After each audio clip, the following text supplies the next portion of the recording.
അസ്സലാമു അലൈക്കും വറഹ്മത്തുള്ളാഹി തആല വബറകാത്ത്. എടി ആബിദ, മണി 7 പുതപ്പ് മൂടി പുതച്ച് കിടക്കുന്ന ആബിദയെ നോക്കി ഷെരീഫ്. എന്താ ഇക്ക, ഞാൻ ഇപ്പോൾ എണീക്കും. ഷെരീഫ്, എന്താന്നില്ലേ, മണി 7.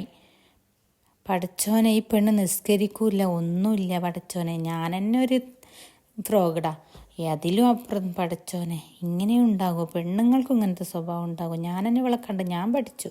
ഞാൻ നല്ലൊരാളാവട്ടെ, ഇവളെന്തെങ്കിലും ആയിക്കോട്ടെ. പെണ്ണെ, വീട്ടിൽ ചായ ഒന്നും ഉണ്ടാക്കട്ടെ, നിസ്കാരവും ഇല്ല പടച്ചോനെ. ഇപ്പം എഴുന്നേൽക്കായിക്ക, 2 മിനിറ്റ്. അതും പറഞ്ഞ് പുതപ്പിട്ട് മൂടി. ഷെരീഫ്, എഴുന്നേൽക്കടി. നിനക്ക് എന്താടി, നേരത്തെ ഒന്ന് എണീറ്റാൽ ഞാൻ 8 മണിയാകുമ്പോഴേക്കും പോകും. ഞാൻ എഴുന്നേൽക്ക ഇക്ക, ഞാൻ ചായ ഉണ്ടാക്കാം. വേണ്ട, ഞാൻ പോവുക. ഷെരീഫ് പോയി. ഷെരീഫ് തൻ്റെ പെണ്ണിനോട് വാട്സപ്പിൽ മെസ്സേജ് അയക്കാണ്. എടി, ഞാൻ തിരക്കിട്ട ജോലിയായിട്ടാട്ടോ നിൻ്റെ അടുത്തേക്ക് വരാത്ത മുത്തേ. ഇപ്പോൾ എനിക്ക് നൈറ്റ് ജോലിയല്ലേ, അതും കൂടി എടുത്താലല്ലേ കൂടുതൽ പൈസ കിട്ടുകയുള്ളൂ. ആ ഇക്ക, എന്നാലും നിങ്ങൾ വരണ്ട കേട്ടോ. ആ ഓക്കെ ഇക്ക. ഷെരീഫിന് സമാധാനമായി. പടച്ചോനെ, ഞാൻ എപ്പോഴാണോ ഇതിൽ വന്ന് ചാടിയത് റബ്ബേ. ഞാൻ ആബിദയെ കൊണ്ട് കുടുങ്ങി. എനിക്ക് നീ തന്നെ മതി സായിമോളെ, ഞാൻ നിന്നെ ചതിച്ചതാടി. ഷെരീഫ് ഓരോന്ന് ആലോചിച്ചു. ഷെരീഫ് വർക്ക് കഴിഞ്ഞ് ആബിദയുടെ അടുത്തെത്തി. എടി, ഞാൻ ഇന്ന് എൻ്റെ വീട്ടിലേക്ക് പോവാണ്. നീ ഇവിടെ നിൽക്കൂലേ? ഇക്ക, എനിക്ക് പേടിയാകും. നിങ്ങൾ ഇങ്ങോട്ട് വന്നില്ലെങ്കിൽ ഞാൻ എന്തെങ്കിലും കടുങ്കൈ ചെയ്യും. ഞാൻ നിങ്ങൾ വിചാരിച്ച പോകുന്നത്. എടി, ഞാൻ എൻ്റെ മക്കളെ കണ്ടിട്ട് വരാം. നിങ്ങളെ മക്കളില്ലേ? എന്താ ഇനി എന്നോട് അന്ന് പറഞ്ഞത്? അതുപോലെ എനിക്കും ഉണ്ട് മക്കൾ. ഞാൻ അവരെ ആലോചിക്കുന്നൊന്നുമില്ലല്ലോ. പിന്നെ നിങ്ങൾക്കായിട്ട് എന്താ? എടി, നീ ഒരു മനുഷ്യ സ്ത്രീ അല്ല, അതെനിക്ക് മനസ്സിലായി. മനുഷ്യ സ്ത്രീകൾക്ക് കുറച്ച് സ്നേഹം ഉണ്ടാകും പടച്ചോനെ. ഞാൻ നിങ്ങളെ വിചാരിച്ച് മാത്രം പോകുന്നത്. നിങ്ങൾ എന്തൊരു സ്നേഹവും എന്തൊരു മുത്തേ സത്യ എന്നൊക്കെ വിളിച്ചാണ്ടല്ലേ ഞങ്ങളിപ്പോഴും പോകുന്നത്. നിങ്ങളിങ്ങനെയൊക്കെ പറയല്ലേ. നിങ്ങൾ വന്നില്ലെങ്കിൽ അപ്പോഴല്ലേ. ഇനി ഇന്ന് മോങ്ങണ്ട, ഞാൻ പോയി നോക്കട്ടെ. വന്നില്ലെങ്കിൽ ഞാൻ കാണിച്ചു തരാം. എൻ്റെ പടച്ചോനെ, എന്തൊരു പെണ്ണാണ് റബ്ബേ ഇത്. അങ്ങനെ ഷെരീഫിൻ്റെ വീട്ടിലെത്തി. ബെല്ലടിച്ചു. എടി, വാതിൽ തുറക്ക്. ബെല്ലടിച്ചിട്ട് എന്താ വാതിൽ തുറക്കാത്ത? ഇക്ക, ഞാൻ പേടിച്ചിട്ടാ ഇക്ക. എനിക്ക് പേടിയാ വാതിൽ തുറക്കാം. മക്കളും ഞാൻ ഒറ്റയ്ക്കല്ലേ ഉണ്ടാകുള്ളൂ. അപ്പം എനിക്ക് പേടിയാണ് ഇക്ക, അതാട്ടോ. സായിമോളെ, എന്താ ഇക്ക? പഠിച്ചോനെ, എത്ര ദിവസമായി നിങ്ങളെ കണ്ടിട്ട്. മക്കളെവിടെടി? ഞാൻ വരണ്ടടി. ഞാൻ ഇങ്ങനെ ഒരു ജോലി തിരക്കൊക്കെ ആയിട്ടല്ലേ. മക്കളിവിടെ ഉണ്ട് ഇക്ക. മക്കളെ, ഉപ്പച്ചി വന്നല്ല. ഉപ്പച്ചി ഇന്ന് പോകണ്ട കേട്ടോ. ഇന്നിവിടെ നിൽക്കണം കേട്ടോ നിങ്ങൾ. ഉപ്പച്ചിയെ മോളെ, ഉപ്പച്ചിക്ക് നൈറ്റ് ഡ്യൂട്ടി ആയതുകൊണ്ടാട്ടോ. അതാട്ടോ.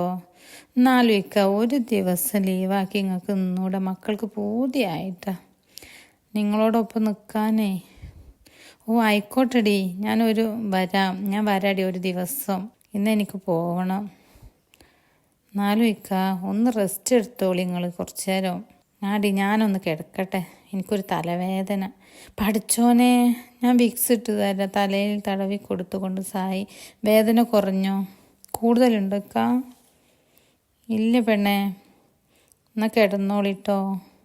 ഷെരീഫ് കുറ്റബോധം ഓരോന്ന് തോന്നുകയാണ്. എത്ര നല്ലതാണ് റബ്ബേ എൻ്റെ സായിമോള്, ചതിക്കല്ല റബ്ബേ എന്ന്. അപ്പോൾ ആബിദയുടെ മെസ്സേജ്. അപ്പം തന്നെ ആബിദയുടെ മെസ്സേജ്. എന്താന്നില്ലേ മെസ്സേജ്? ഞാൻ അങ്ങോട്ട് വരൂലേ ഇക്ക? ഓർമ്മയില്ലേ ഞാൻ പറഞ്ഞത്? എൻ്റെ പടച്ചോനെ. ആടി, ഞാൻ വരാം ഇപ്പോൾ. സായി, ആരിക്ക വാട്സപ്പിൽ? എടി, അതെൻ്റെ ഫ്രണ്ടാ ഓഫീസത്തെ. അതെയോ? എടി, ഞാൻ പോട്ടെ ഇപ്പം തന്നെ ഇക്ക. കുറച്ചും കൂടി ഇവിടെ കിടന്നോളി.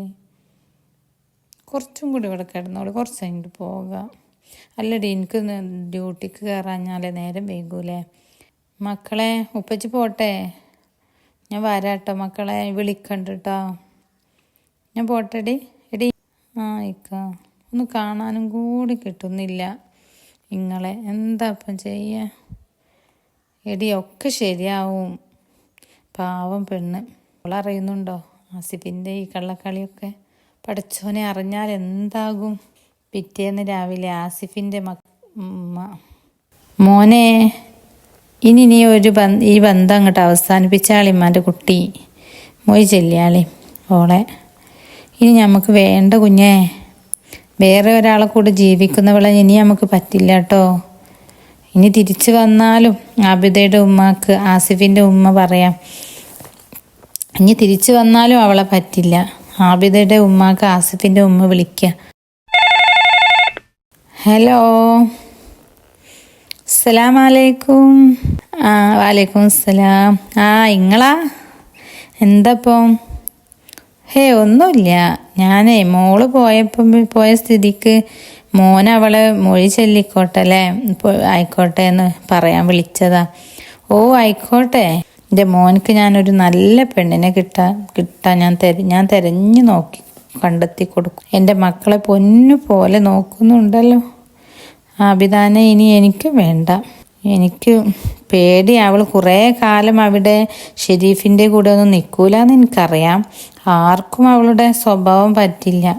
മൊഴി ചൊല്ലി അയച്ചാൽ അവൾ ഒപ്പിടണ്ടേ, എന്നാലല്ലേ അവൾ ഒഴിയുകയുള്ളൂ. എന്താ ചെയ്യുക എനിക്കറിയില്ല. ആയിഷുമ്മ, പഠിച്ചോനെ ഒപ്പിട്ട് തന്നാൽ മതി. എൻ്റെ കുട്ടിനെ ഞാൻ അവിടെ ബുദ്ധിമുട്ടാക്കാൻ ഞാൻ മതിയായിരുന്നു. ഇനി ആസിഫ് ആബിദയെ മൊഴി ചെല്ലുമോ? കാത്തിരുന്ന് കാണാം ഇൻഷാ അല്ലാ. അതുവരേക്കും അസ്സലാമു അലൈക്കും വറഹ്മത്തുള്ളാഹി തആല വബറകാതുഹു.